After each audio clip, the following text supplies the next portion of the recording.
الحمد لله نحمده ونستعينه ونستغفره ونعوذ بالله من شرور أنفسنا وسيئات أعمالنا من يهده الله فلا مضل له ومن يضلل فلا هادي له وأشهد أن لا إله إلا الله وحده لا شريك له وأشهد أن محمدا عبده ورسوله يا أيها الذين آمنوا اتقوا الله حق تقاته ولا تموتن إلا وأنتم مسلمون يا أيها الناس اتقوا ربكم الذي خلقكم من نفس واحدة وخلق منها زوجها وبث منهما رجالا كثيرا ونساء واتقوا الله الذي تساءلون به والأرحام إن الله كان عليكم رقيبا يا أيها الذين آمنوا اتقوا الله وقولوا قولا سديدا يصلح لكم أعمالكم ويغفر لكم ذنوبكم ومن يطع الله ورسوله فقد فاز فوزا عظيما أما بعد فإن أصدق الحديث كتاب الله تعالى وخير الهدي هدي محمد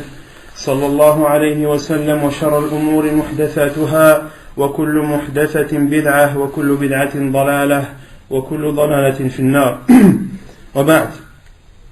Donc on continue Inch'Allah Tabaraka wa Ta'ala et on va terminer aujourd'hui la petite série des biographies de nos savants rahimahumullah ta'ala.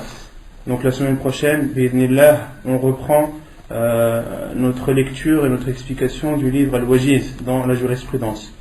Et j'ai choisi, ou plutôt un frère m'a fait la demande et j'ai répondu favorablement à cette demande, de faire la biographie d'un grand savant de l'islam qui est même appelé Cheikh al-Islam Ibn Taymiyyah rahimahullah. Cheikh al-Islam Ibn Taymiyyah rahimahullah, son nom est Taqiyuddin, sa kunya est Abu al-Abbas Ahmad ibn Abdul Halim ibn Abdus Salam ibn Taymiyyah rahimahullah ta'ala. Il est né un lundi, le 10 du mois de Rabi' al-Awwal de l'année 661 Hijriya. Donc il est né selon le calendrier chrétien. Qui peut me dire la date? Qui peut me dire la date? 661 Hijri, ça correspond à combien? 1280. 1281. 1281. Cheikh rahimahullah est né à Harran. Harran qui est une ville située au nord de la Turquie. Cheikh rahimahullah a grandi dans une famille de savants. Son père était un grand savant, Abdul Halim, et son grand-père, Abdus Salam, lui aussi était un grand savant. Abdus Salam ibn Taymiyyah, c'est lui qui a écrit le livre Muntaqa al-Akhbar, un livre que Ash-Shawkani rahimahullah a expliqué et a appelé son livre Nail al-Awtar, Sharh Muntaqa al-Akhbar. Ash-Shawkani, vous connaissez, il a fait un livre Nail al-Awtar dans Al-Fiqh al-Muqaram, dans la jurisprudence, un livre que les savants conseillent beaucoup. Et Ash-Shawkani, dans son livre Nail al-Awtar, n'a fait qu'expliquer Muntaqa al-Akhbar. Et Muntaqa al-Akhbar, qui l'a écrit, c'est le grand-père de Cheikh al-Islam Ibn Taymiyyah rahimahullah. Et comme dit l'imam al-Dhahabi rahimahullah, Shamsuddin al-Dhahabi, un grand savant de l'islam, qui est entre autres un des élèves de Cheikh al-Islam Ibn Taymiyyah, celui qui a écrit le livre en français traduit Al-Kaba'ir, les grands péchés. C'est de l'imam al-Dhahabi. Al-Dhahabi, celui aussi qui a écrit Siyar A'lam Nubala, le grand livre où il cite la biographie de énormément de savants, en commençant par le prophète alayhi salam, par ses compagnons et par les savants qui les ont suivis. Et en faisant la biographie du père de Cheikh al-Islam Ibn Taymiyyah, il dit que son père, le père de Cheikh al-Islam, n'était pas connu, n'était pas réputé. Pourquoi? Car il était entre deux lumières. Il était entre la lumière de la lune et la lumière du soleil. La lumière de la lune qui était son père, Abdus Salam, le grand-père de Cheikh al-Islam, et la lumière du soleil qui était Cheikh al-Islam Ibn Taymiyyah rahimahullah. C'est vrai que son père n'était pas réputé à son époque. Donc le Cheikh rahimahullah a vécu 7 ans à Harran jusqu'à l'âge de ses 7 ans où son père s'est exilé en Syrie, à Damas, lorsque les Tatars voulaient prendre de force le contrôle de leur ville, Harran. Son père, Abdul Halim Afwan, s'est exilé en Syrie avec sa famille et entre autres avec son fils Ahmed Taqiyuddin. Et il a grandi donc en Syrie, et c'est là où Cheikh Rahimahullah, Cheikh l'Islam Ibn Taymiyyah, a commencé à apprendre sa science. Et c'est de son plus jeune âge que déjà des signes encourageants et des signes qui montraient que cet enfant était un enfant hors du commun. Il avait même la réputation à Damas d'être un enfant qui avait une mémoire hors du commun.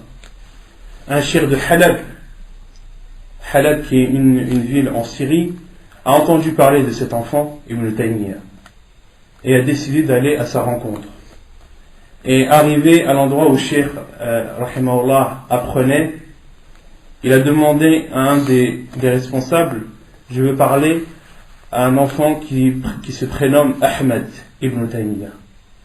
L'homme lui a dit: il n'est pas encore arrivé, il ne va pas tarder, assis-toi ici, et dès qu'il vient, je te fais signe. Et lorsque Cheikh Rahimahullah est arrivé, il était tout jeune, et que cet homme, ce cheikh de Halab, a été informé que c'était bien lui, il lui a demandé d'écrire. Il lui a dicté des hadiths. Il lui en a dicté 13.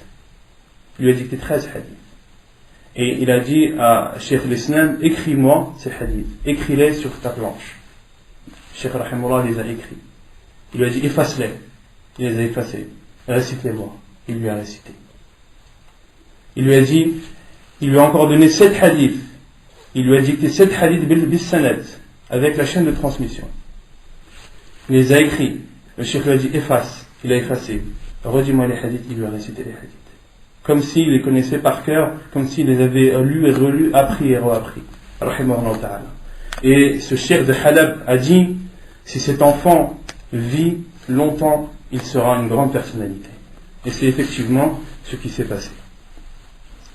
Le cheikh Rahimahullah, même lorsqu'il était très jeune, il commençait déjà à faire la da'wah. Il commençait déjà à appeler à l'islam.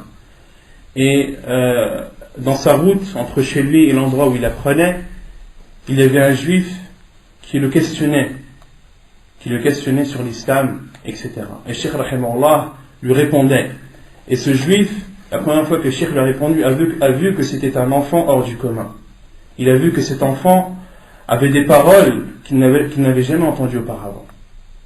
Et à chaque fois que Cheikh Rahimahullah allait dans son endroit où il apprenait, ce juif venait s'interposer dans son chemin et lui poser des questions, jusqu'à ce qu'il s'est converti au hasuna islamu. Et sa conversion et son islam était un islam pieux.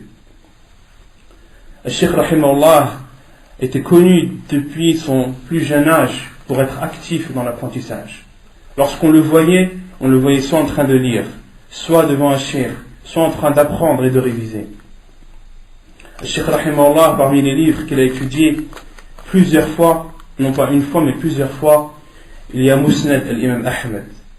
Musnad al-Imam Ahmed qui comporte des milliers et des milliers de hadiths. Cheikh Rahimahullah l'a entendu des savants et l'a étudié plus d'une fois. De même qu'il a étudié plus d'une fois Sahih al-Bukhari, il a étudié plus d'une fois Sahih Muslim, Sunan al-Tirmidhi, Sunan al-Nasa'i, Sunan ibn Majah, Sunan Abi Daoud. Et comme je vous dis, Cheikh Rahimahullah avait une mémoire hors du commun. Ceux de son époque disent que lorsque Cheikh Rahimahullah lisait quelque chose, il ne l'oubliait pas. Il le retenait. Et tout ce qu'il retenait, il ne l'oubliait pas. Tout ce qu'il lisait, il le retenait. Et tout ce qu'il retenait, il ne l'oubliait pas. Rahimahullah ta'ala. Sa science, les savants de son époque disent que la science était devant Cheikh l'Islam. Toute la science était devant lui. Et il prenait de cette science et délaissait ce qu'il voulait. Rahimahullah ta'ala. Et les savants disent aussi, ceux de son époque, et ceux de notre époque également, que lorsque Cheikh Rahimahullah parlait dans le tafsir, on avait l'impression qu'il ne connaissait que ça, qu'il ne connaissait que le tafsir, qu'il n'avait étudié que le tafsir, que c'était le plus grand savant de l'islam dans le tafsir. Et lorsqu'il parlait dans le hadith, on avait l'impression qu'il ne connaissait que le hadith, qu'il n'avait étudié que le hadith. Lorsqu'il parlait dans le fiqh, on avait l'impression que c'était le plus grand savant et que c'était sa spécialité. Parmi les points forts de Cheikh Ibn Taymiyyah, Cheikh l'Islam Ibn Taymiyyah, c'est que c'était un grand savant, mais dans tous les domaines. Beaucoup de savants en islam sont connus pour être d'éminents savants dans certains domaines, dans le hadith, dans le tafsir, etc. Mais Cheikh l'Islam Ibn Taymiyyah, et c'est pour ça qu'il a été appelé Cheikh l'Islam, était un grand savant dans tous les domaines. Il n'y a pas un domaine où il n'avait pas une science infuse dedans. Les savants disent, concernant le tafsir, la science du tafsir, lorsqu'il parlait du tafsir, lorsqu'il expliquait un verset, on avait l'impression qu'il rentrait dans les profondeurs du verset. Il rentrait dans les profondeurs des versets du Coran et en sortait des joyaux. Il sortait des ahkam, des jugements, des versets que personne avant lui ne l'avait précédé. Parmi les choses qui montrent sa grande science dans le tafsir, Cheikh Rahimahullah, Cheikh l'Islam Ibn Taymiyyah a fait l'exégèse de Qul Huwallahu Ahad, de Surat al-Ikhlas en un volume. Surat al-Ikhlas en un volume. Parmi aussi ce que rapportent ses élèves à son époque, Cheikh Rahimahullah n'a cessé de faire tafsir Surat al-Nuh, Surat Noé, qui fait combien? Elle fait 2 pages, Surat Noé, 1 page et demie. Il n'a cessé de faire son exégèse pendant 1 an. Pendant 1 an, Cheikh l'Islam Ibn Taymiyyah a fait le tafsir de Surat Nuh, Rahimahullah ta'ala.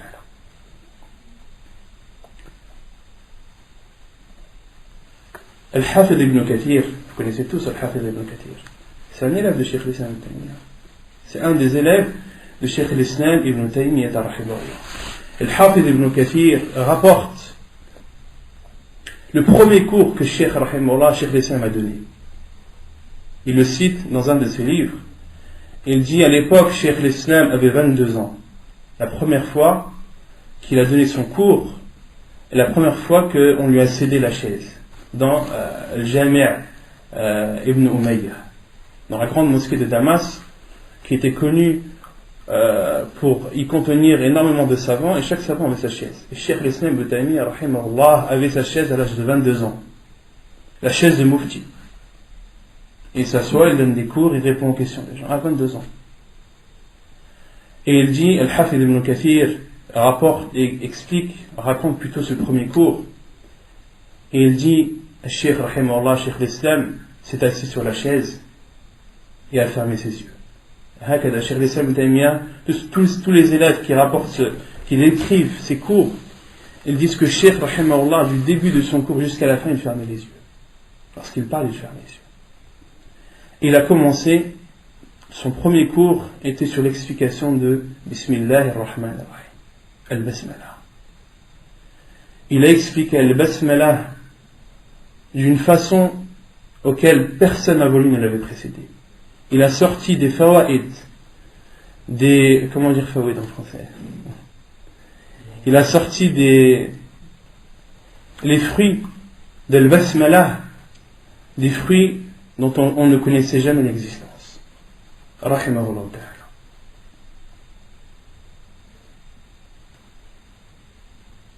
Parmi aussi ce que rapportent les savants de son époque, que Cheikh Rahimahullah avait commencé à faire le tafsir du Coran, mais il ne l'a pas fini. S'il l'avait fini, le tafsir à la fin ferait 50 volumes. Les savants disent que son tafsir ferait au minimum 50 volumes. Rahimahullah.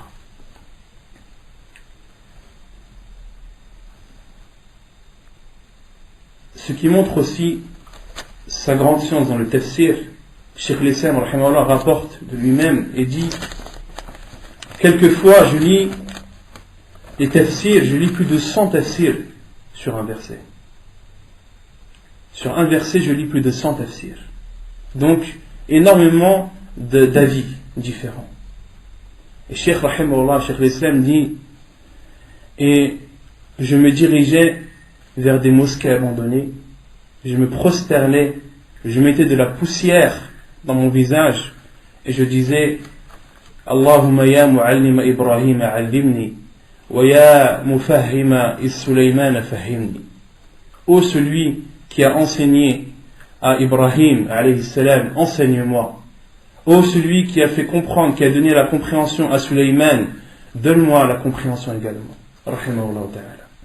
Et il disait aussi que lorsqu'il bloquait sur un sujet, lorsqu'il avait des difficultés à comprendre un sujet, il disait Fa'astaghfirullah alfa marra. Je disais Astaghfirullah 1000 fois, jusqu'à ce qu'Allah subhanahu wa ta'ala me facilite et m'ouvre la porte vers la compréhension de cette chose. Quant à sa connaissance dans la Sunnah, hadith wa la haraj, Cheikh Islam ibn Taymiyyah rahimahullah connaissait parfaitement la Sunnah du prophète alayhi salam. Il connaissait ses paroles, il connaissait les actes, il connaissait toutes ces expéditions militaires du prophète alayhi salam. Il connaissait ses miracles, il connaissait surtout l'authentique du faible. Cheikh Islam ibn Taymiyyah connaissait les hadiths authentiques et connaissait les hadiths faibles. À tel point que le Hafid al-Zahabi, rahimahullah, a dit, un hadith que ne connaît pas Cheikh l'Islam, ce n'est pas un hadith. Al-Hafid al-Zahabi, le grand savant, reconnu notamment dans sa science du hadith. L'imam al-Zahabi, c'est un grand savant de l'islam dans le hadith. Qu'est-ce qu'il dit? Un hadith que Cheikh l'Islam ibn Taymiyyah ne connaît pas, ce n'est pas un hadith. De même que Cheikh l'Islam ibn Taymiyyah rahimahullah connaissait les paroles des compagnons, connaissait leurs actes, connaissait leurs fatawa, les fatawa des compagnons radiyallahu anhum, de même qu'il connaissait leurs dépenses, la dépense des compagnons envers leur religion, dans la religion. Ce qui prouve sa grande science dans la science du hadith, Cheikh al-Islam ibn Taymiyyah rahimahullah, dans une de ses assises, un de ses élèves lisait dans des livres de hadith, lisait sur Cheikh. Et ils avaient pour habitude de lire vite, notamment la chaîne de transmission. Ils lisaient vite. Et Al-Hafid al-Zahabi rapporte, il dit une fois, un de ses élèves a lu, lisait vite et s'est trompé sur un rawi, s'est trompé sur un rapporteur du hadith. Il a mal cité son nom. Cheikh l'Islam Damien l'a arrêté. Il a dit, tu as fait une erreur. Un tel, ce n'est pas comme tu as dit, mais c'est comme ça. Rahimullah wa hada min hifdhi. Et tout ça de sa mémoire. Tout ça de sa mémoire.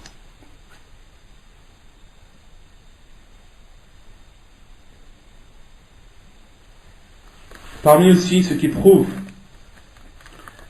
sa grande science dans le hadith et sa science, sa connaissance parfaite de la sunna du prophète alayhi salam, c'est que Cheikh l'Islam ibn Taymiyyah citait toujours les références. Lorsqu'il parlait sur un sujet, il citait toujours les références des savants. Dans quel livre il a lu, quel est l'auteur du livre, et dans quel endroit du livre se trouve ce sujet.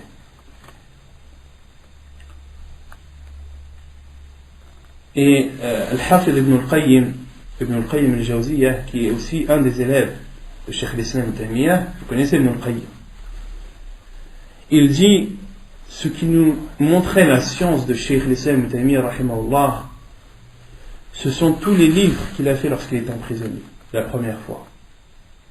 La première fois que Cheikh l'Islam ibn Taymiyyah rahimahullah était emprisonné, il a écrit des livres alors qu'il était en prison. Et en écrivant ces livres dans la prison, il citait les références des livres des savants. Il citait les ahadiths et citait leurs références. Et ensuite, lorsque ceux qui sont venus après Cheikh l'Islam ibn Taymiyyah ont vérifié tous ces écrits, ont vérifié toutes ces références, toutes les références qu'il a données des hadiths, toutes les références qu'il a données des paroles des savants, ils n'ont trouvé aucune erreur. Ils n'ont trouvé aucune erreur.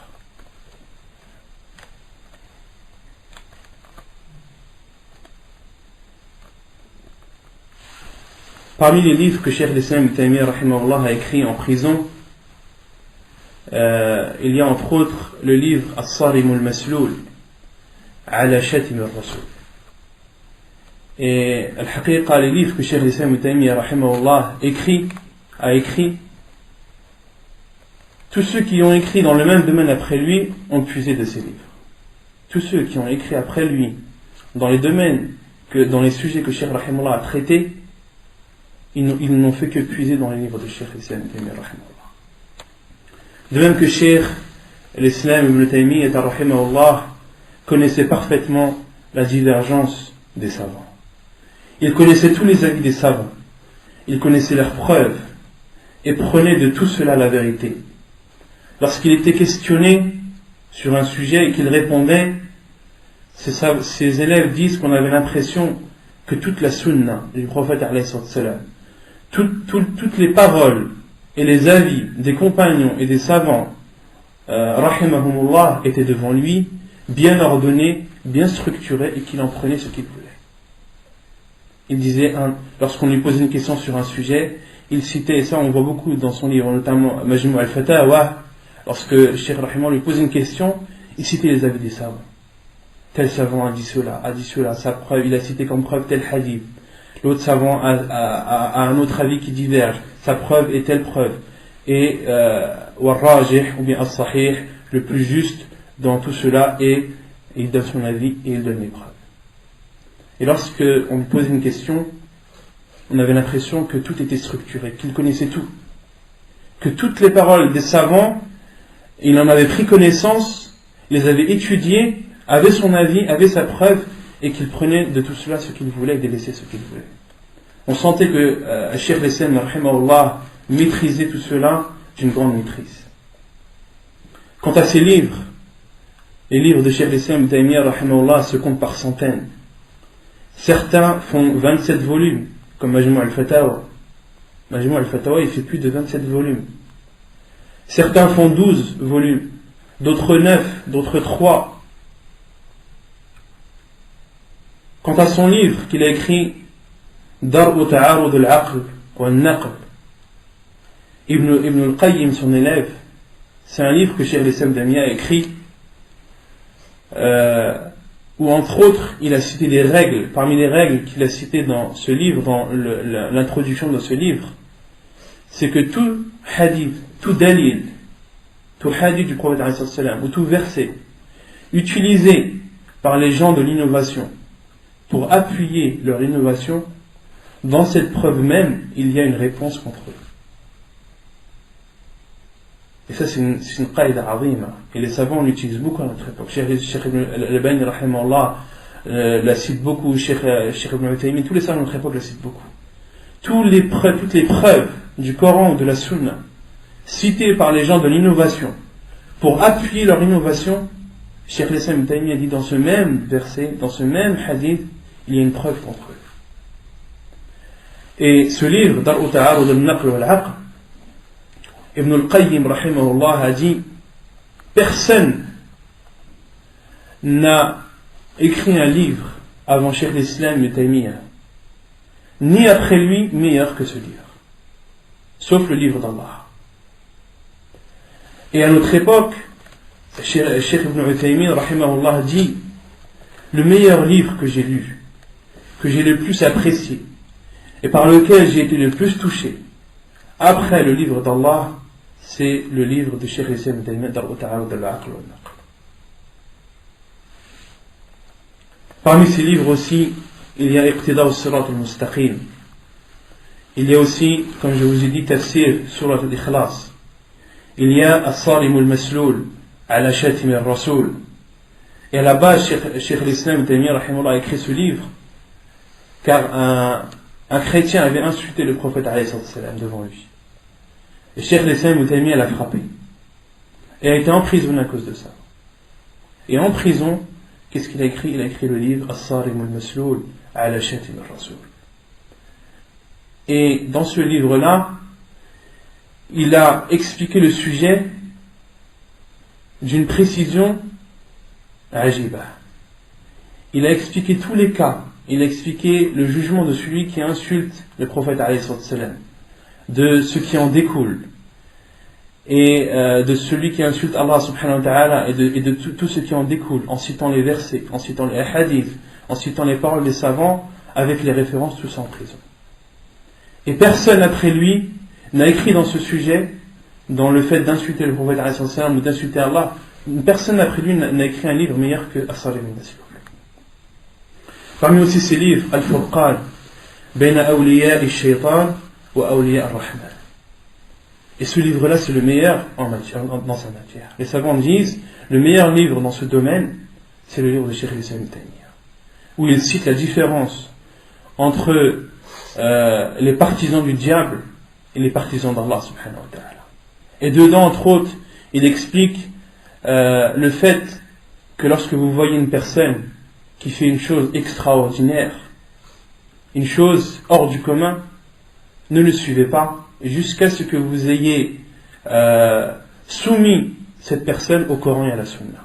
Regardez d'abord cette personne si elle est conforme au Coran et à la Sunna. Si elle est conforme au Coran et à la Sunna, cette chose hors du commun qu'elle a faite, c'est une karama d'Allah. C'est un bienfait d'Allah sur lui. Et si vous voyez que cette personne n'a rien à voir avec le Coran, n'a rien à voir avec la Sunna, sachez que ces actes-là qu'il fait, ce sont des actes du diable. Parmi aussi ces livres, Al-Furqan al-Mubin, Bayna al-Talaqi wal-Yamin. Et Cheikh al-Islam ibn Taymiyyah, donc la traduction du titre, c'est la différence, je vous le résume, entre al-talaq, entre le divorce et le fait de jurer sur le divorce. Je vous explique. Cheikh al-Islam ibn Taymiyyah rahimahullah considère qu'une personne qui jure, qui dit par exemple à sa femme si tu fais telle ou telle chose, tu es divorcé. Je jure par Allah que si tu fais telle ou telle chose, tu es divorcé. Cheikh al-Islam ibn Taymiyyah rahimahullah dit si sa femme fait cette chose, elle n'est pas divorcée. Pourquoi? Car c'est un serment. Et le serment, lorsqu'il n'est pas tenu, il y a kafarat al-yamin. Il y a ce qu'on appelle la compensation, qui est citée dans le Coran. Et en aucun cas, cette femme est considérée comme étant divorcée. Et la plupart des savants de notre époque, comme Cheikh Ibn Taymiyyah, Cheikh Al-Albani, Cheikh Ibn Baz, ont suivi l'avis de Cheikh l'Islam ibn Taymiyyah rahimahullah à ce sujet. Alors qu'à son époque, à l'époque de Cheikh l'Islam, celui qui jure que si sa femme fait telle ou telle chose, elle est divorcée, elle était divorcée. Et Cheikh l'Islam ibn Taymiyyah a été emprisonné à cause de cette fatwa. Il était emprisonné à cause de cette fatwa. De même qu'il a écrit Al-Aqid al-Wasatiyya, Al-Aqid al-Hamawiyya, il a été aussi emprisonné à cause de l'Aqid al-Hamawiyya. C'est même la première fois qu'il a été emprisonné. La première fois qu'il a été emprisonné, c'était à cause de ce livre, Al-Hamawiyya. Il a aussi écrit Raf'ul Malam, An A'immatil A'lam. Autant de livres qui sont tous bénéfiques les uns les autres. Parmi ces fatawa, ses compagnons, les compagnons de Cheikh al-Islam ibn Taymiyyah rahimahullah, ont rassemblé plus de 40 000 mas'ala, plus de 40 000 sujets dans lesquels Cheikh al-Islam ibn Taymiyyah a été questionné et a répondu. Parmi ce qui montre la grande science de Cheikh et son aisance dans la science surtout, un de ses élèves rapporte et dit qu'un juif l'a questionné dans une de ses assises, dans une des assises de Cheikh al-Islam ibn Taymiyyah. Un juif l'a questionné sur un point dans le domaine du destin, dans le qadar. Et ce juif a écrit sa question sous forme de vers, en 8 vers. Et lorsque la question a été soumise à Cheikh al-Islam ibn Taymiyyah rahimahullah, son élève dit, il s'est arrêté un moment, il a réfléchi un moment, a pris une feuille et écrivait. Et ses élèves, en le voyant, ils se sont dit que Cheikh rahimahullah écrit la réponse à la question du juif. Mais il écrit, normalement, écrit des phrases. Lorsque Cheikh l'Islam rahimahullah a terminé et que ses élèves ont vu la feuille, Cheikh l'Islam Ibn Taymiyyah rahimahullah avait écrit 184 vers en réponse à la question de ce juif. Mais il écrivait tellement vite que ses élèves pensaient qu'il écrivait des phrases. Non, Cheikh rahimahullah écrivait des vers avec les rimes, avec toutes les règles concernant le vers arabe, l'arabe. Il y a des règles, on n'écrit pas un vers comme ça en arabe, même en français. En arabe, c'est encore plus difficile qu'en français. Il y a des règles à respecter, il y a des syllabes, etc. à respecter, comme à peu près en français, mais plus en arabe, avec les rimes à la fin.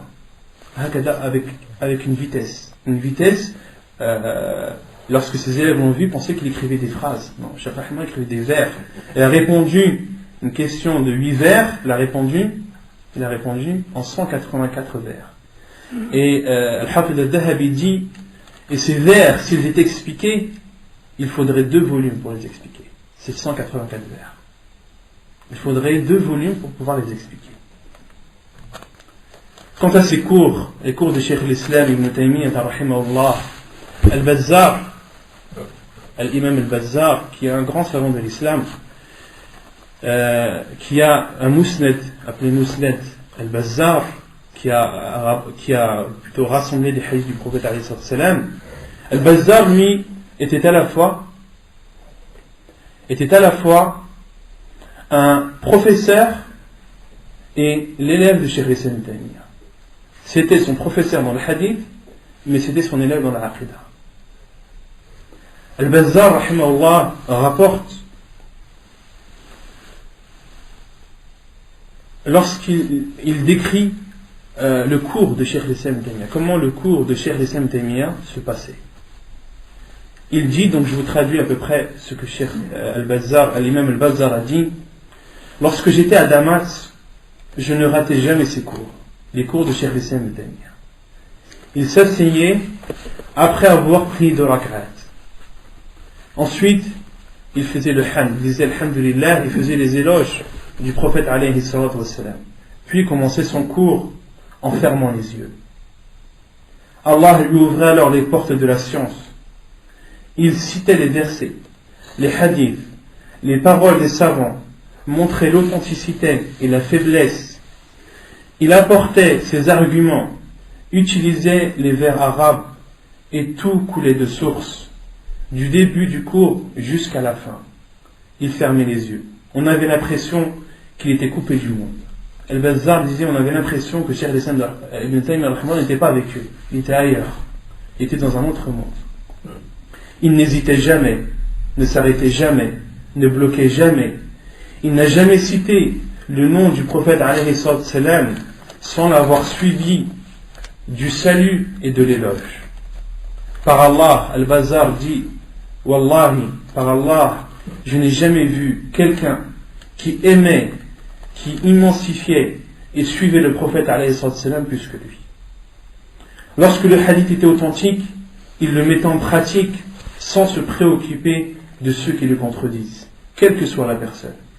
Lorsqu'il finissait son cours, il ouvrait ses yeux, il regardait les gens avec un sourire, comme s'il venait de les rencontrer, comme s'il redescendait du monde où il est et il redécouvre les gens devant lui avec un sourire. Lorsqu'il finissait son cours, il ouvrait ses yeux, il regardait les gens avec un sourire, comme s'il venait de les rencontrer. Il s'excusait des fois de ne pas avoir traité le sujet comme il le fallait, alors que ceux qui recopiaient son cours avaient dû remplir plusieurs parchemins. Lorsqu'il donnait son cours était tellement riche que ceux qui le recopiaient avaient besoin de plusieurs parchemins. Et parfois, Cheikh l'Islam, lorsqu'il rouvrait ses yeux que son cours était terminé, il s'excusait de ne pas avoir traité le sujet comme il le fallait. Imaginez si Cheikh l'Islam traite un sujet comme il le faut. Combien de parchemins il faut? Beaucoup de gens assistaient à ces cours, des savants, des chefs, des lecteurs de Coran, des muhaddithin et des fuqaha. Et ce qui prouve la grande science de Cheikh l'Islam Ibn Taymiyyah rahimahullah, c'est qu'il a vécu dans une période, dans une époque où il y avait plein de savants. Cheikh l'Islam rahimahullah n'a pas vécu dans une époque où les gens étaient ignorants. Et à partir du moment où une personne avait un peu plus de science que les autres, elle était automatiquement élevée. Non, Cheikh l'Islam rahimahullah était dans une époque de savants. de grands savants de l'islam. Et malgré la présence de ces grands savants, de leur grande science, Cheikh al-Islam rahimahullah est passé au-dessus. Il était passé au-dessus et a été réputé pour sa science.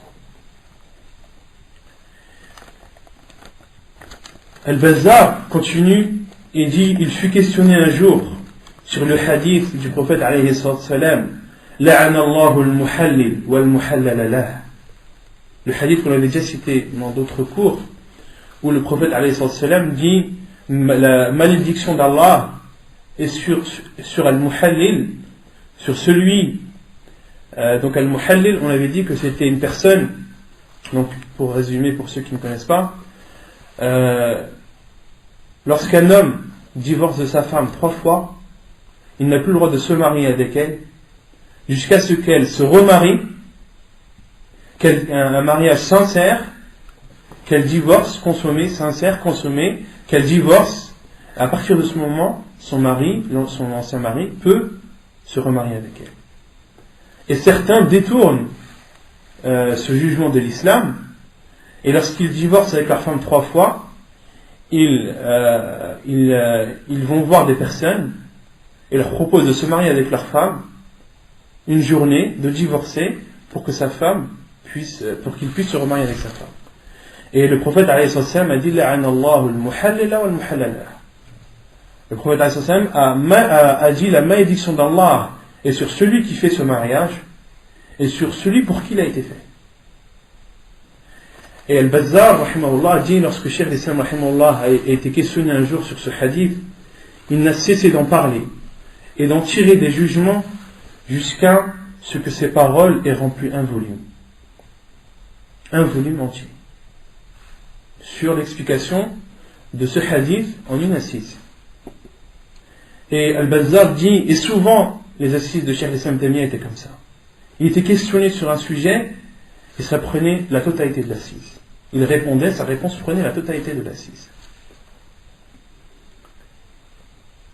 Ces efforts contre les gens de l'innovation. Cheikh al-Islam rahimahullah a répondu aux gens de l'innovation et a montré leur égarement. Ce sur qui il a parlé entre autres que les juifs et les chrétiens, où Cheikh al-Islam rahimahullah a parlé, a montré leurs erreurs. Il a répondu à Rawafid, il a répondu à Soufiyya, il a parlé sur Al-Jahmiyya, Al-Mu'tazila, Al-Khawarij, Al-Falasifa, les philosophes, Al-Batiniyya, Al-Malahida, Al-Qa'ilina biwahdat al-wujud, Al-Dahriyya, Al-Qadariyya, Al-Nasiriyya, Al-Hululiyya, Al-Mu'attila, Al-Mujassima, Al-Mushabbiha, Al-Rawanidiyya, Al-Kullabiyya, Al-Salimiyya. Autant de sectes qui étaient présentes à son époque. Et tous ceux sur qui Cheikh al-Islam rahimahullah a parlé, c'était ses ennemis. Ces personnes sont devenues ses ennemis. Imaginez tous les ennemis que Cheikh al-Islam rahimahullah avait. Imaginez des sectes qu'on ne connaît même pas, on les connaît que de nom, mais qui étaient présentes à son époque. Son adoration. Cheikh rahimahullah consacrait tout son temps à l'adoration d'Allah subhanahu wa ta'ala. Entre prière, entre jeûne, entre dhikr, entre apprentissage de la science et enseignement. Comme je vous ai dit, lorsqu'il ne comprenait pas une chose, il disait Astaghfirullah alfa marra. Je disais Astaghfirullah 1000 fois. Al-Bazzar, qui est un de ses élèves et qui a fait entre autres une biographie de Cheikh al-Islam Taymiyya, a dit: après le Fajr, après Salat al-Fajr, personne ne venait parler à Cheikh al-Islam Taymiyya, sauf en cas d'extrême urgence. Pourquoi? Parce qu'après al-Fajr, après Salat al-Fajr, il invoquait Allah subhanahu wa ta'ala, il faisait le dhikr jusqu'au lever du soleil.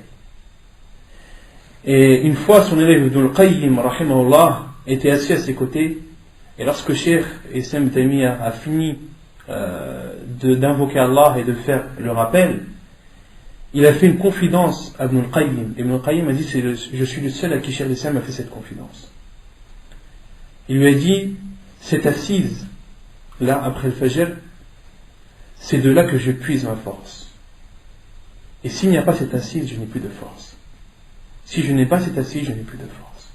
Ibn al-Qayyim rahimahullah dit, je suis le seul à qui Cheikh al-Islam Taymiyya a fait cette confession. Al-Bazzar rapporte aussi, lorsque Cheikh al-Islam Ibn Taymiyya rahimahullah présidait la prière et qu'il disait Allahu Akbar, nos cœurs frémissaient tous nos cœurs frémissaient. Cheikh al-Islam rahimahullah avait une voix portante, il était éloquent. Et Al-Bazzar dit, lorsque Cheikh al-Islam rahimahullah, la façon dans laquelle il disait Allahu Akbar, tous ceux qui étaient derrière lui, leur cœur frémissait lorsqu'il disait Takbir al-Ihram, vu la façon avec laquelle Cheikh al-Islam Taymiyya disait le Takbir. Et Al-Bazzar continue et dit, lorsqu'il priait, ses membres tremblaient, il se penchait de droite à gauche. Lorsqu'il lisait le Coran, il le lisait conformément à la sunna du prophète sallallahu alayhi wa sallam, en respectant les moudoud. De même que ses recours, ses sujoud, ses tashahhud, sa prière était en totale conformité avec la sunna du prophète alayhi salatu wassalam. Il dit aussi, lorsqu'il faisait son dhikr après le fajr, il regardait souvent le ciel. Il regardait souvent le ciel.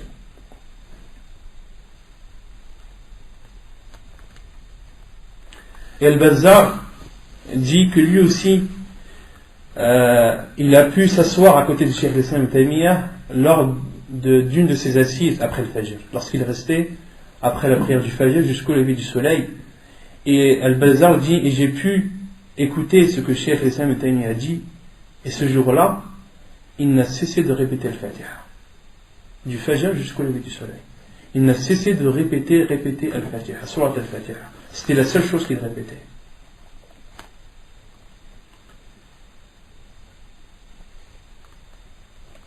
Lorsque Cheikh al-Islam rahimahullah voyait un mal, il s'empressait de le condamner, que ce soit avec sa main s'il le peut, ou avec sa bouche s'il le faut. Et lorsqu'il entendait parler d'une janaza, lorsqu'il entendait parler qu'une personne est décédée et que la prière sur elle va bientôt se faire, il s'empressait d'aller prier la janaza. Et lorsqu'il manquait des prières funéraires, Cheikh al-Islam rahimahullah avait beaucoup de remords et allait directement au pied de la tombe de cette personne et priait directement au pied de sa tombe. Il rendait visite une fois par semaine aux malades. Cheikh al-Islam rahimahullah se consacrait une fois dans la semaine où il allait rendre visite aux malades.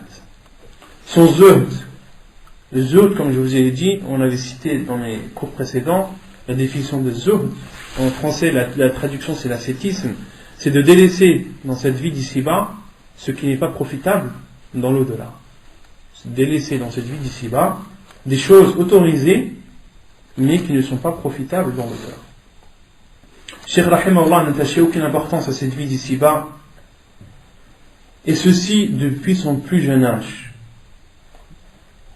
Son professeur du Coran, celui qui a appris le Coran à Cheikh al-Islam Ibn Taymiyya rahimahullah, dit, son père Abd al-Halim est venu me voir lorsque Cheikh al-Islam était encore tout jeune et m'a dit, je te donne 40 dinars. Dit à Ahmed, c'est-à-dire Ibn Taymiyya, que s'il continue à apprendre le Coran et à l'étudier, que tu lui donneras 40 dinars. Et promets-lui qu'il aura cette somme tous les mois, qu'il aura la même somme tous les mois. Donc le père de Cheikh al-Islam a donné l'argent, 40 dinars, au professeur, et le professeur, lors du cours, a dit à Cheikh al-Islam, si tu continues à apprendre le Coran, à l'étudier, je te donne 40 dinars. Mais il n'a pas dit que ça venait de son père, pour t'encourager. Et si tu persistes, tu auras la même somme tous les mois. Le Cheikh al-Islam Ibn Taymiyya rahimahullah lui a répondu alors qu'il était tout petit, j'ai fait un pacte avec Allah subhanahu wa ta'ala de ne jamais prendre de l'argent dans le Coran, pour le Coran. J'ai fait un acte, alors qu'il était tout petit, j'ai fait un acte avec Allah subhanahu wa ta'ala de ne jamais prendre de l'argent sur ce que j'apprends du Coran. Et son professeur a dit, et j'ai su à ce moment Parce que c'était pas connu les enfants. Les enfants, quand on leur donne 40 dinars, ils sont tout contents. Et j'ai su que cet enfant, c'était Allah subhanahu wa ta'ala qui le protégeait. Et c'était Allah subhanahu wa ta'ala qui allait faire en sorte que ça allait être un grand savant. Cheikh Rahimahullah était connu pour son zuhd. Personne ne l'a entendu dire qu'il voulait une maison. Personne ne l'a entendu dire qu'il voulait un jardin. Personne ne l'a entendu dire qu'il voulait de l'argent, ni du bétail, ni qu'il voulait des vêtements, ni même qu'il voulait le pouvoir. Il n'a jamais demandé tout cela. Parmi aussi son zuhd, Cheikh l'Islam Ibn Taymiyyah rahimahullah mangeait très peu. Il donnait très peu d'importance à la nourriture. Ceux qui mangeaient avec lui disaient que Cheikh l'Islam Ibn Taymiyyah était toujours le premier à enlever sa main. Il était toujours le premier à arrêter de manger. Il mangeait un peu et s'arrêtait. Et c'était toujours le premier à s'arrêter. Sa modestie. Cheikh l'Islam Ibn Taymiyyah accueillait tous ceux qui venaient le questionner avec un grand sourire et leur parlait de la meilleure des façons. Al-Bazzar rapporte, donc je vous traduis ce que Al-Bazzar, un de ses élèves et son professeur en même temps raconte. Il était très modeste dans sa façon de se lever, dans sa façon de s'asseoir, de marcher. Il ne m'appelait, c'est-à-dire lui, il ne m'appelait jamais par mon nom, mais me donnait toujours les meilleurs surnoms. Il insistait pour que je m'assoie à ses côtés lors de son cours. Je le côtoyais pour lire sur lui Sahih al-Bukhari. Et je voulais lire sur lui tête à tête. Donc Al-Bazzar dit qu'il voulait lire sur Cheikh l'Islam Ibn Taymiyyah Sahih al-Bukhari mais tête à tête. Pourquoi? Parce que Cheikh l'Islam Ibn Taymiyyah avait entendu Sahih al-Bukhari d'une version que personne n'avait entendue. Donc, comme je vous dis, Cheikh l'Islam Ibn Taymiyyah a eu plus de 200 professeurs et plus de 200 mashayikh. Sahih al-Bukhari, il l'a lu et étudié plusieurs fois, pas une fois, deux fois, plusieurs fois. Et à chaque fois, il a étudié al-Bukhari d'une version différente. D'accord? Et il avait étudié Sahih al-Bukhari d'une version qui était très rare. Et Al-Bazzar, rahimahullah, voulait lire sur Cheikh l'Islam Ibn Taymiyyah suivant cette version. Et pour le finir le plus vite possible, pour lire le plus vite possible Sahih al-Bukhari, il a demandé à Cheikh l'Islam que les cours soient, qu'il soit seul dans le cours, que ce soit lui et Cheikh l'Islam, pour finir vite sa lecture. Cheikh l'Islam Ibn Taymiyyah a refusé et a insisté. Donc Al-Bazzar continue et dit, mais il a refusé et a insisté pour que je lise devant l'assemblée. Il s'asseyait en bas de la chaise et moi dessus. Il s'asseyait en bas de la chaise et moi dessus. Le cheikh qui explique, il est assis en bas de la chaise, et l'élève qui lit le livre, il est assis où? Sur la chaise. Subhanallah. Et Al-Bazzar dit, j'avais honte et j'étais très gêné. Et surtout, j'étais stupéfait par la modestie de Cheikh l'Islam Ibn Taymiyyah, de laisser son élève qui allait lire le livre s'asseoir sur la chaise et le professeur, le grand imam, le savant de l'islam s'asseoir par terre. Si ce n'était, Al-Bazzar continue et dit, si ce n'était le fait de lire les hadiths du prophète alayhi salam, je ne l'aurais jamais fait. Al-Bazzar dit, si c'était pas le fait de lire les hadiths du prophète alayhi salam, leur importance et le respect que j'ai dans le fait de lire les hadiths du prophète alayhi salam, je n'aurais pas fait ça. J'aurais pas pu me permettre de m'asseoir à la place de Cheikh l'Islam Ibn Taymiyyah. Il raconte aussi Al-Bazzar, lorsque Cheikh l'Islam rahimahullah sortait de chez lui pour donner son cours, un cours où les élèves allaient lire sur lui, Cheikh l'Islam Ibn Taymiyyah portait lui-même les livres. Et à l'époque, c'est pas des livres avec le mujallat, avec des livres qui font 500 pages, 1500 pages, elles tiennent sur 5 cm d'épaisseur. Non, à l'époque, c'est des feuilles, c'est des parchemins. Quand on prenait un livre, c'était des kilos et des kilos.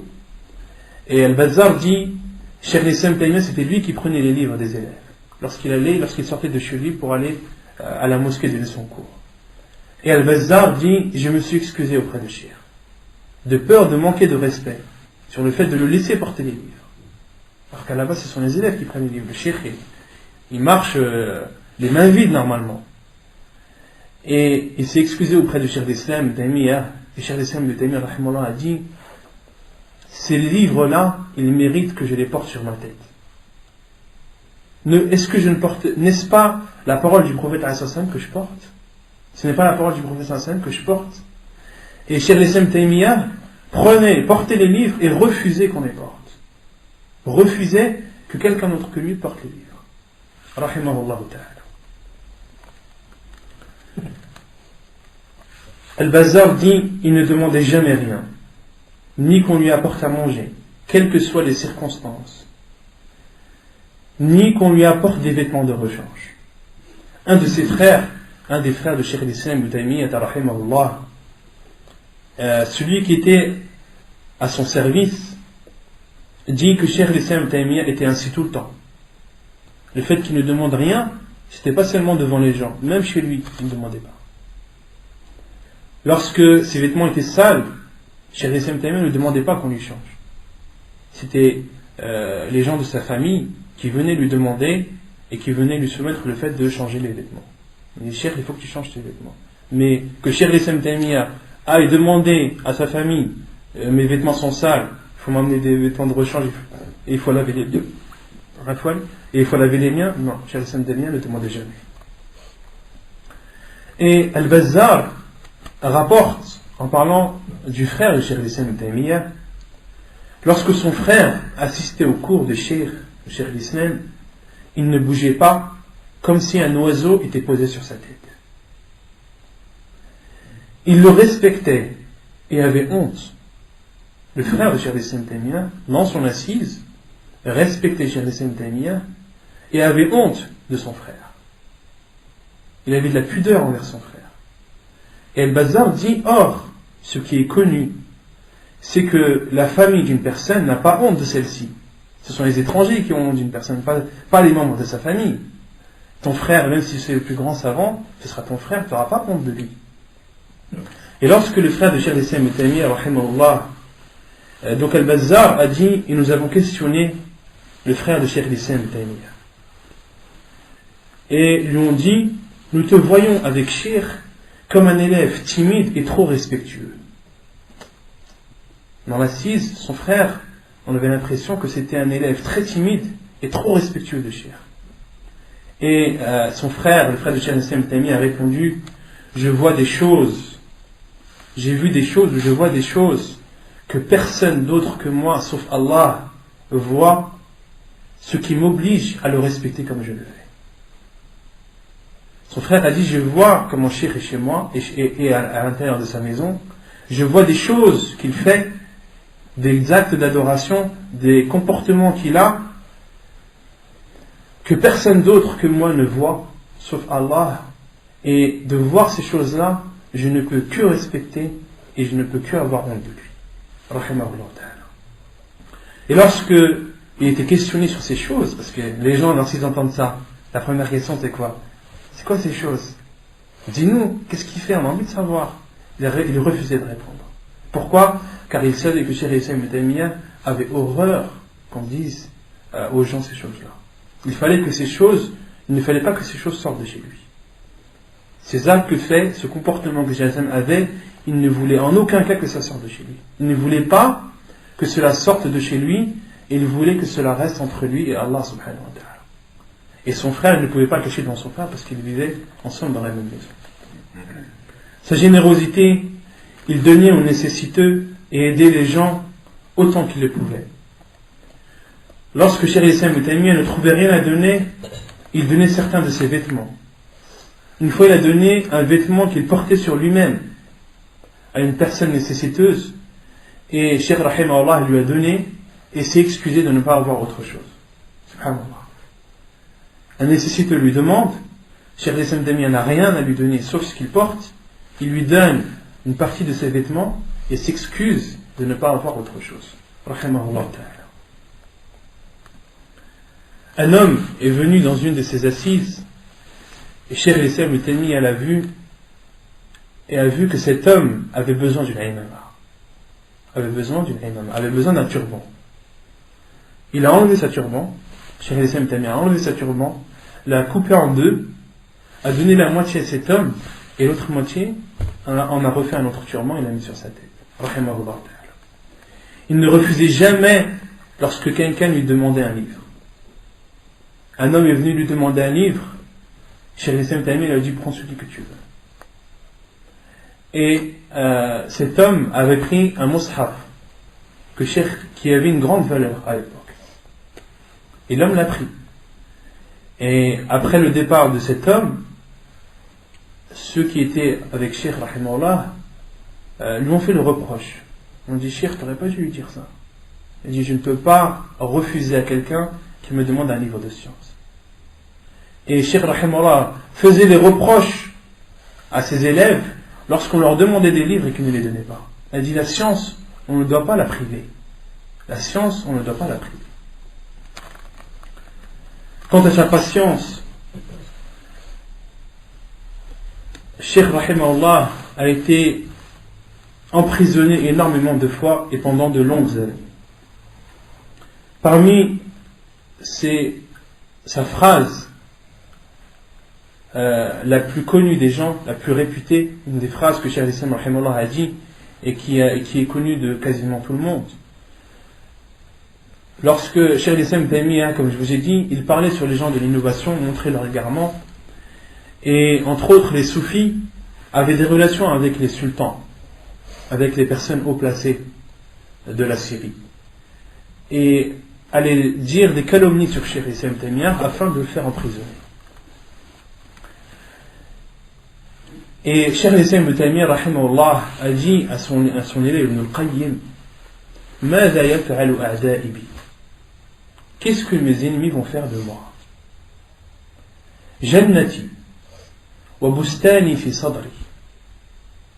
Mon paradis et mon jardin est dans ma poitrine. Aynama ruht fa huwa ma'i. Partout où je vais, ce paradis, ce jardin, il sera avec moi. Il a dit ensuite à son élève Ibn Qayyim, ماذا يفعل أعدائي بي? Qu'est-ce que mes ennemis vont faire de moi? In sajanuni fasijni khalwa. S'ils m'emprisonnent, ma prison sera une solitude entre moi et Allah. S'ils m'expulsent de mon pays, mon expulsion sera du tourisme. Parce que Cheikh rahimahullah va voir d'autres pays, va exploser d'autres horizons. S'ils m'expulsent, mon expulsion sera un tourisme. Et s'ils me tuent, ma mort sera martyre.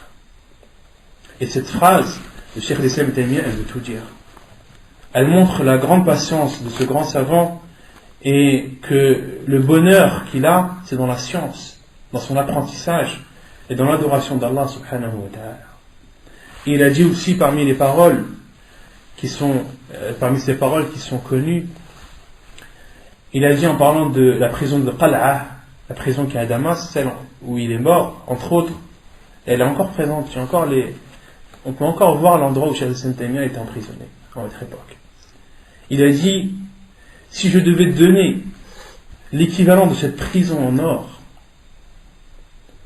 je ne remercierais pas assez ceux qui m'ont emprisonné pour le bienfait qu'ils m'ont apporté.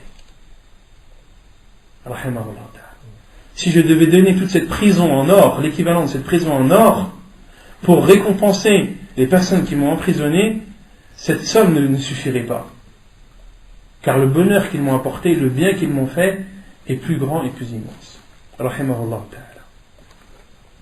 Sa lutte contre les gens de l'innovation. Donc comme je vous ai dit, Cheikh l'Islam Taymiyya rahimahullah, lorsqu'il voyait un mal, il le corrigeait avec ses mains, sinon avec sa langue.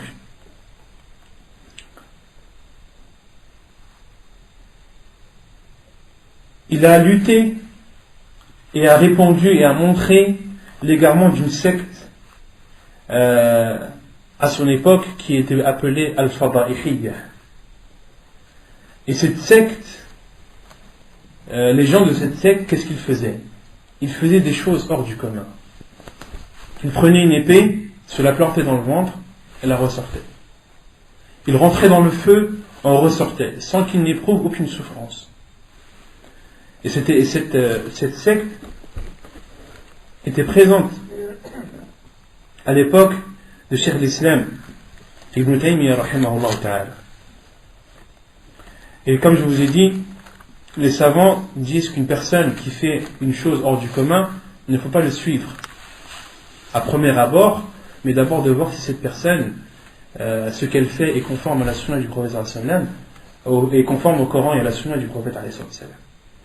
Et la parole qui est connue dans ce domaine est la parole de l'imam Shafi'i qui dit: lorsque vous voyez un homme voler dans les airs, marcher sur la mer, ne le suivez pas jusqu'à temps que vous ayez soumis son cas au Coran et à la sunna.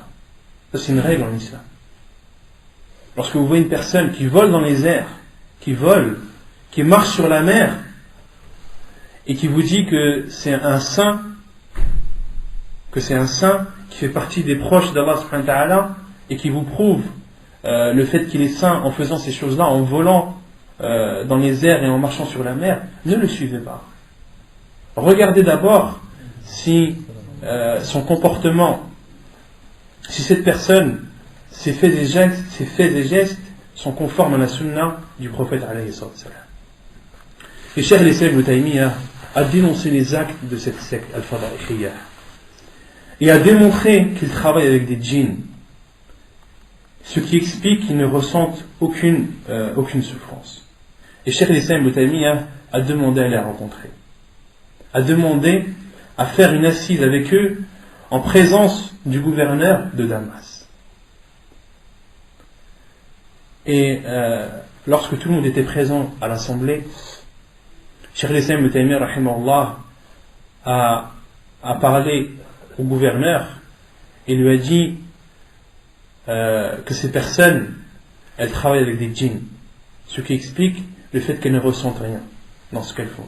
Lorsqu'elles se plantent une épée, qu'elles la ressortent, lorsqu'elles rentrent dans le feu et qu'elles en ressortent, ils ne souffrent pas car elles travaillent avec des djinns. Et ces personnes, les partisans de cette secte, se sont levés dans le majlis et ont fait leur démonstration. Ont rentré les épées dans leur ventre et les ont ressorties, sont rentrés dans le feu et en sont ressortis. Et les gens étaient stupéfaits. Entre autres, le gouverneur de Damas. Et là, on voit la fermeté de Cheikh l'Islam Ibn Taymiyyah. Sa certitude dans ce qu'il connaît, dans la certitude de sa science, rahimahullah. Parce que c'est pas facile de voir quelque chose devant ses yeux, de voir devant tes yeux quelqu'un qui plante une épée et qui la ressort. Tu le vois, ça influe sur la personne, mais pas sur la personne de Cheikh l'Islam Ibn Taymiyyah. Cheikh l'Islam Ibn Taymiyyah les a laissé faire leur petit numéro et a dit au gouverneur: je vais leur demander une chose qu'ils ne pourront pas faire. Le gouverneur lui a dit: tfaddal. Je vais rentrer avec eux dans le feu et que la malédiction d'Allah, des anges et de toute l'humanité soit sur celui qui sera brûlé. Et M. Al-Islam rahimahullah leur a dit à une condition: qu'avant d'entrer dans le feu, chacun de nous fait ses ablutions et fait le dhikr et fait le rappel d'Allah subhanahu wa ta'ala dans l'assemblée, devant tout le monde. Et le gouverneur a demandé aux partisans de cette secte: êtes-vous d'accord? Ils se sont tus. Cheikh l'Islam Ibn Taymiyyah a vu que ces personnes avaient changé de couleur. Leur tête, elle avait changé de couleur. Il est descendu. Cheikh l'Islam rahimahullah a dit: d'accord. Je leur demande d'allumer un feu et que chacun de nous mette sa main dessus. Et celui qui est brûlé, que la malédiction d'Allah, des anges et de l'humanité soit sur lui. Et le gouverneur a rigolé. Il a souri. Pourquoi? Parce que ce que Cheikh Ibn Taymiyyah demande, c'est rien. Ces personnes, elles rentrent des épées, elles les sortent, elles rentrent dans le feu entièrement, elles en ressortent. Demander de mettre la main sur le feu, ça c'est rien pour eux. Le gouverneur a plaisanté, a rigolé, a souri. Et a demandé à ces personnes: êtes-vous d'accord? Ces personnes se sont tues. Les partisans de cette secte se sont tus et n'ont rien dit. Et c'est là où on entend un bruit de fond des gens de l'assemblée qui commencent à parler entre eux, en se posant des questions. Pourquoi est-ce qu'ils refusent? Pourquoi est-ce qu'ils ne veulent pas mettre leurs mains sur le feu après avoir fait les ablutions? Alors qu'ils rentrent des épées, ils en sortent, ils la ressortent, ils rentrent dans le feu et en ressortent. Pourquoi est-ce qu'ils ne veulent pas mettre leurs mains sur le feu après avoir fait leur dos? Et c'est là où Cheikh Islam Taymiyya rahimahullah a dit, vous avez vu, regardez, Allah subhanahu wa ta'ala les a démasqués. Et le gouverneur a dit ensuite à Cheikh Islam Taymiyya, dis-moi ce que tu veux que je fasse et je le fais. Que veux-tu? Cheikh Islam Taymiyya rahimahullah a répondu, la seule chose que je veux, que je leur demande, c'est de suivre le Coran et la Sunna du prophète sallallahu alayhi wa sallam. Et le gouverneur a dit, donc ils devront suivre le Coran et la Sunna du prophète sallallahu alayhi wa sallam. Rahimahullah ta'ala. Certains soufis d'Égypte avaient convoqué Cheikh Islam Taymiyya. Donc Cheikh Islam Taymiyya était où? Était à Damas.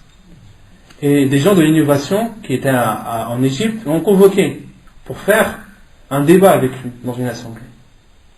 C'est des soufis. Les élèves de Cheikh Islam Taymiyya lui ont dit, non Cheikh, il ne faut pas que tu y ailles. Là-bas, il n'y a personne pour te le protéger, il n'y a personne pour te défendre, et tu ne sais pas ce qu'ils vont faire de toi. Cheikh Islam Taymiyya était courageux. Et lorsqu'il fallait montrer la vérité, rien ne l'arrêtait. Il dit non, je vais y aller. Et il est parti effectivement dans l'assemblée et a commencé par khutbat al-haja. Inna alhamdulillah nahmadu. Et Al-Qadi Ibn Makhlouf lui a dit arrête, t'es pas venu pour faire des discours. Cheikh Islam Taymiyya a dit Ahmadullah, tu m'interdis de remercier Allah, de faire les éloges d'Allah. Et Ibn Makhlouf lui a dit, tu n'es pas venu pour faire des discours, on n'a pas besoin de tes discours. Tu es venu pour répondre à la question. Et Cheikh Islam Taymiyya a compris à ce moment que ce n'était pas un débat que ces personnes voulaient, mais ils voulaient le juger. Et Cheikh Islam a dit, d'accord, qui est mon juge? Qui va me juger? Ils lui ont dit, un tel. Il lui a dit, un tel c'est mon ennemi. Mon ennemi va me juger moi? Et Cheikh Islam Taymiyya a refusé de répondre à leurs questions ni de faire le débat. Et Ibn Makhlouf, Al-Qadi al-Malikiyya, qui est un grand soufi à l'époque de Cheikh Islam Taymiyya, a ordonné ou a suggéré au gouverneur d'Égypte d'emprisonner Cheikh Islam Taymiyya. Et effectivement, il a été emprisonné. Et dans la prison, Cheikh Rahimahullah, lorsqu'il est rentré dans la prison, a vu les détenus délaisser la prière, jouer au chantaraj, c'est un jeu à l'époque, et de ne pas donner d'importance à l'adoration d'Allah subhanahu wa ta'ala. Et Cheikh Islam Taymiyya a commencé à leur faire le rappel, a commencé à ordonner le bien, à interdire le mal, jusqu'à ce que la prison s'est transformée en assise. Imaginez cela. La prison s'est transformée en assise de science. Rahimahullah ta'ala. Et certains détenus, leur peine était arrivée à terme. Ils devaient sortir. On refusait de sortir. Ils disaient, non, on ne peut pas. Nous, on reste avec Cheikh Islam, on va apprendre. On reste en prison, on va apprendre avec Cheikh Islam. Rahimahullah ta'ala. Et les émirs qui étaient venus de Damas étaient venus supplier Cheikh Islam Taymiyya pour qu'il sorte de prison.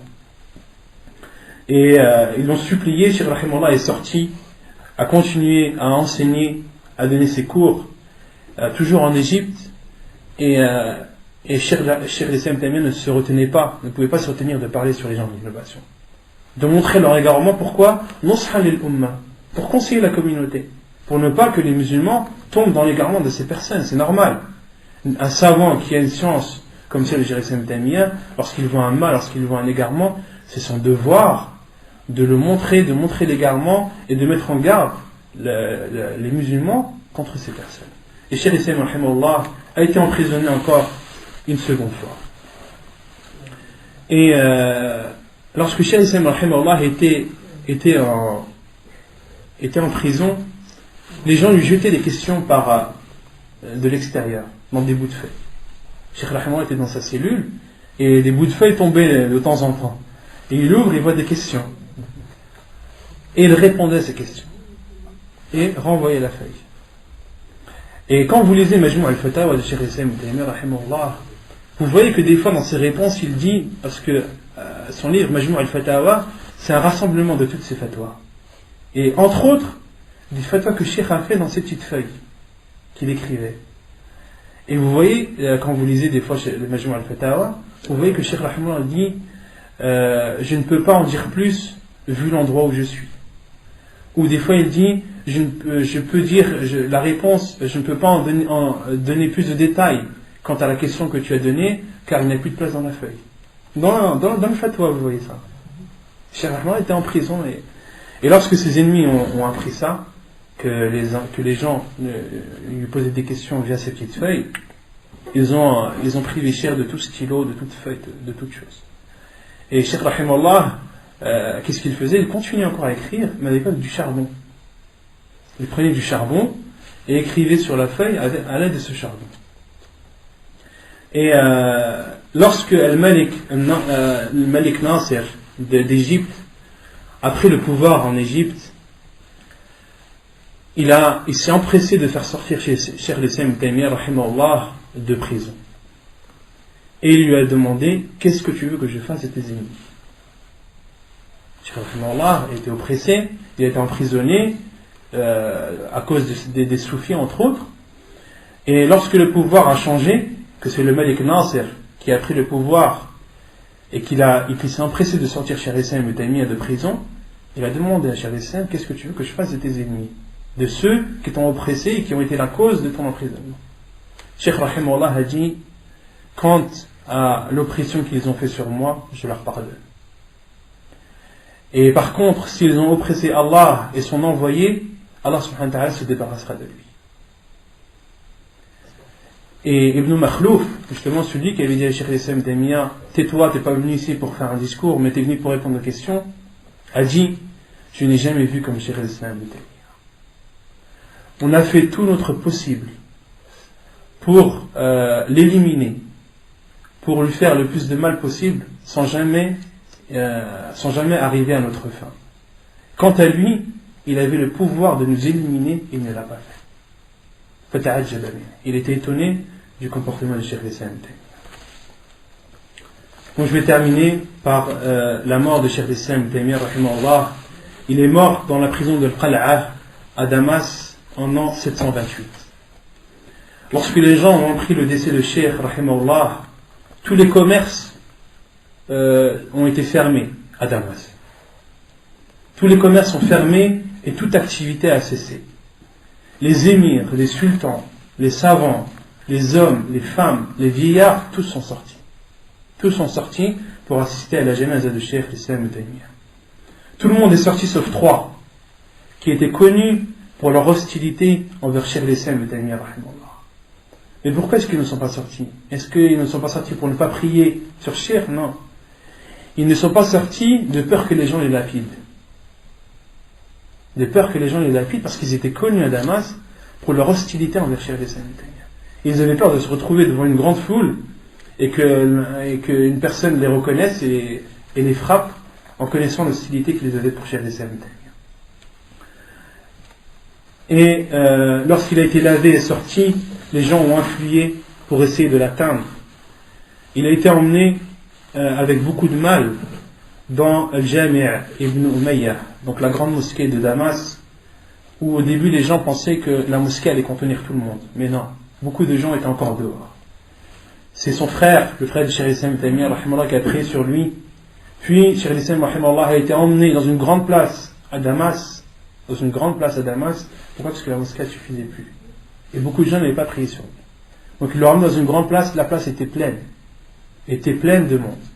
Un homme qui avait prié dans la mosquée a dit: je me suis mis en hauteur. Donc lui, il pouvait se permettre de ne pas prier dans la grande place. Je me suis mis dans un endroit élevé. Je ne voyais pas le bout de la foule.